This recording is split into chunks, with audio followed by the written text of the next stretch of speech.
Kiliziya Gatolika ndetse n'abaprotesta bo muri Kongo kwihangana byanze no guceceka biranga nyuma y'uko barebye ibikorwa bya Felix Tshisekedi ndetse na guverinoma ye yose, nyuma y'uko bagiye bagaragara bamubuza guha abasivili intwaro nka za Wazalendo ndetse no gukorana n'umutwe witwaje intwaro wa FDLR. Banze kwihanganira uyu munsi bamuhamagaje igitaraganya.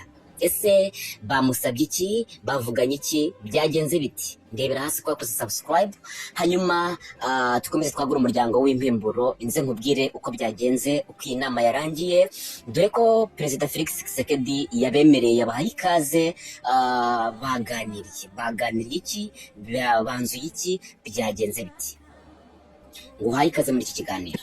Abakuru ba Kiliziya Gatolika n'abakuru ba protesta, ubwo ni CEPAC kuko protesta yahariya muri Kongo yitwa CEPAC, bo muri Kongo batangaje ko bashyikirije Perezida Felix Tshisekedi umushinga wo gusohoka mu ngorane kandi ko yawakiriye neza. Muri make ni umushinga wo gusohoka muri ibi bibazo, cyangwa se ni inama zo gusohoka muri ibi bibazo bimaze igihe kirekire, ndetse aho byageze ku rwego rwaho M23 yigarurira umujyi wa Goma, ubu ikaba iri gusatira umujyi wa Bukavu. Twafashe iya mbere, ubwo ni abakuru ba Katolike bari kubivuga ibi ndetse n'abaprotesta bari kubivuga, baravuga uti twafashe iya mbere, ntabwo ari we wabidusabye, dutegura uyu mushinga none uyu munsi twaje kumushyikiriza kandi yawakiriye abyitayeho cyane. Ntabwo ari perezida wabasabye ko bahura, bo ubwabo nibo babyiyumvishemo nk'abakristo, nk'abayobozi b'amatorero ya Katolika ya protesta hariya muri Kongo. Babonye ibikorwa batakomeza kubyihanganira, bamusaba ko bahura kugira ngo bamugezeho umushinga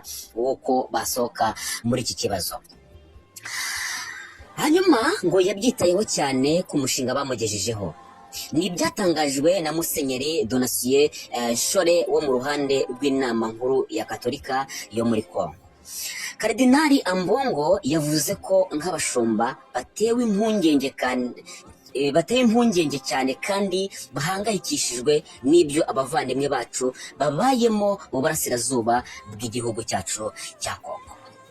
Kiliziya Gatolika muri Kongo yagiye inenga uko ubutegetsi bwa Kinshasa bukemura ikibazo cy'intambara mu burasirazuba bwa Kongo. Karidinali Ambongo yagiye yumvikana anenga guha intwaro abasivile n'imitwe yitwaje intwaro bise Wazalendo n'umutwe wa FDLR. Ibi byatumye mu mwaka ushize Ambongo arebana nabi n'ubutegetsi, kandi ubushinjacyaha buvuga ko agomba gukurikiranwa mbere y'uko ahura na Perezida Tshisekedi, amaze akavuga ko baganiriye ibintu bigasobanuka. Uyu Karidinali Ambongo ndaza kubabwira icyatumye akurikiranwa, ndaza kubabwira uko byagenze byose, nyuma y'uko mbabwiye uko iyi nama cyangwa se uko ibyo bamusabye yabyakiriye neza. Yakurikiranwe n'ubushinjacyaha, yari yakoze iki, byari byagenze gute, nabyo ndaza kubibabwira byose. Mwebwe nimuze kuva hafi aho ngaho, buri kimwe cyose ndaza kukibabwira. Hanyuma ibyo bigiye guhita binjyana, kubera ko ngira ngo inama bamushyiriye yo gusohoka muri ibi bibazo, nk'uko bagiye bagaragaza ko batishimiye ko abasivili bafata intwaro, batishimiye ko akorana n'imitwe ya FDLR yasize ikoze jenoside mu Rwanda. Nyuma y'uko icyo cyifuzo yagifashe neza,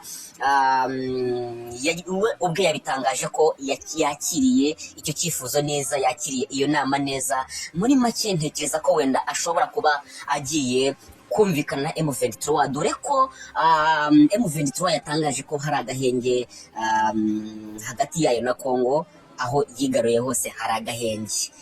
Nabyo turaza kubigarukaho, ariko uyu mwanya ndi kugira ngo mbabwire ko mu by'ukuri abantu benshi bagiye bibaza ngo kuki amatorero yo muri Kongo atagira ikintu akora, kuki Kiliziya Gatolika atagira ikintu ikora nk'itorero tuzi rifite imbaraga ku isi, kuki Papa nta kintu avuga, kuki abapasiteri bakomeye nta kintu bavuga, dore ko hariya muri Kongo tuzi abapasiteri bakomeye cyane kandi bavuga rikijyana. Kuki nta kintu bakora kuri iki kibazo kigaragara mu burasirazuba bwa Kongo nk'abantu bamenye Imana, nk'abantu bizera Imana? Uyu munsi rero bahuye na Felix Tshisekedi, kandi icyifuzo bamugejejeho yacyakiriye neza cyane. Ntekereza ko kandi namwe murabyumva ko ntabwo itorero ntabwo abakristo bagira perezida inama yo gukomeza intambara no kumugira inama yo gusenga no kumvikana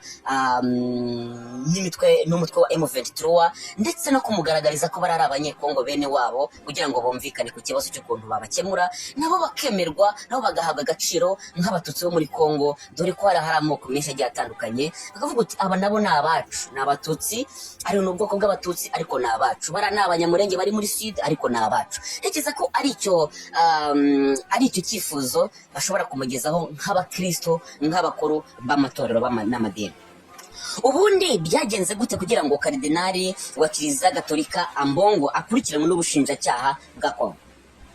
Hari nyuma y'uko uyu karidinali Ambongo yaraherutse kuva mu Rwanda. Ni ibintu byateje imvururu, byateje impagarara muri Kongo cyane, ni ibintu byateje sakwe byateje zagara muri Kongo nyuma y'uko uyu karidinali Ambongo avuye mu Rwanda. Kandi ngira ngo murabizi amatorero aragenderana, amakuru aragenderana, abahanzi baragenderana.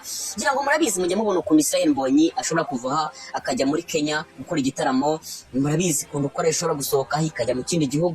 N'abapasiteri n'abakardinali nabo baragenderana cyane ko bose haba muri Kongo hari Kiliziya Gatolika no mu Rwanda hari Kiliziya Gatolika. Ngira ngo murabizi yaba mu Rwanda dufite kardinali no muri Kongo bafite kardinali. Rero si igitangaza ko bashobora kumvikana bagahura kugira ngo bakomeze bateze imbere umurimo w'Imana, dore ko iyo umutumirwa yageze ahantu ari kubwiriza bigenda neza cyane n'abantu baramwumva cyane. Kardinali wa Kongo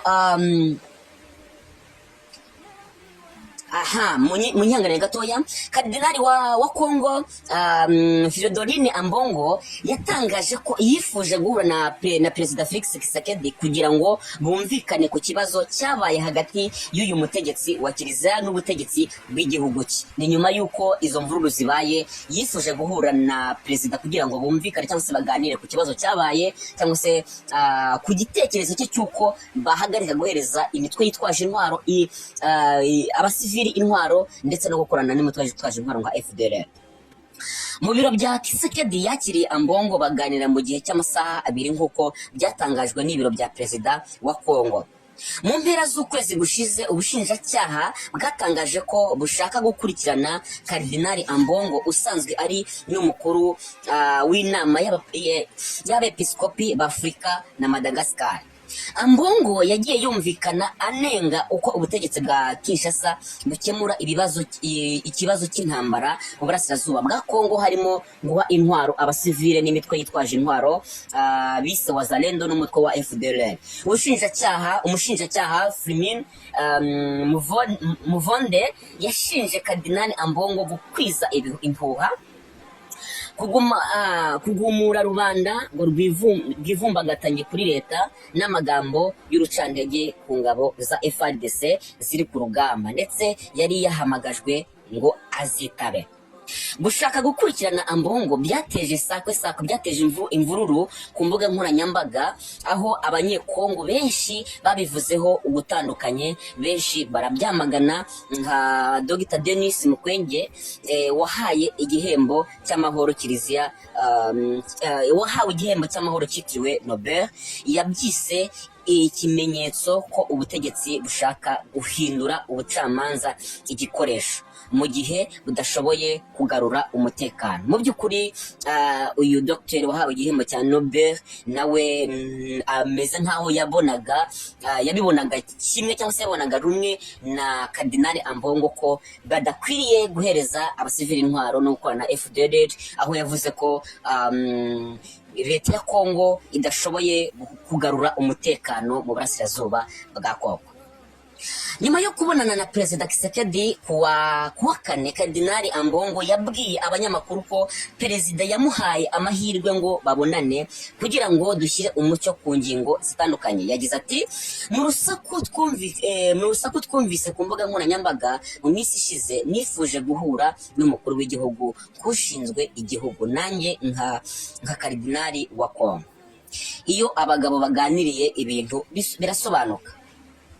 nsohokanye muri ibi biro ibyiyumviro byo kunyurwa ibyishimo cyangwa se ibyiyumviro byo kunyurwa cyane no gushima umukuru w'igihugu. Kuri njye ubundi nta kibazo gihari, hari habayeho kutumvikana kurusha ko byari ikibazo cya nyacyo. Ambongo avuga ko kiliziya na leta bigomba gukorera hamwe kuko byombi bigamije ineza ya rubanda n'igihugu cyacu kigeraniwe kubera ubukana bw'ibihugu bituranye tuzi. Ati ngo igihugu cyabo kiragiraniwe bitewe n'ibihugu by'ibituranyi bazi. Leta ya Kinshasa ishinja u Rwanda kuba inyuma y'inyeshyamba za M23 zimaze kwigarurira igice gifatika cy'intara ya Kivu ya ruguru ndetse ifata ubutegetsi bw'u Rwanda nk'umwanzi wayo. Leta y'u Rwanda nayo ihakana gufasha umutwe wa M23, ivuga ko ikibazo cyayo ari icy'abanyekongo ubwabo, ikanenga Kinshasa kunanirwa gukemura no gukorana n'umutwe wa FDLR urwanya Kigali. Ibyo Kinshasa nayo ihakana. Mu by'ukuri ibo u Rwanda ruvuga bisa n'ibyo uyu Dr.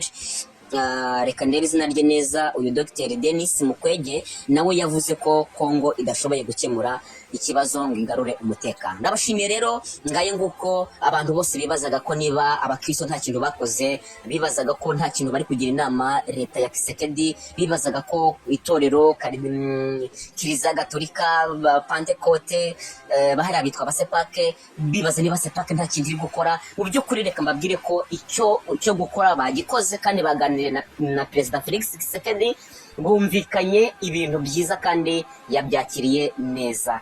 Murakoze, ndabashimiye, mugira amahoro y'Imana. Ciao ciao.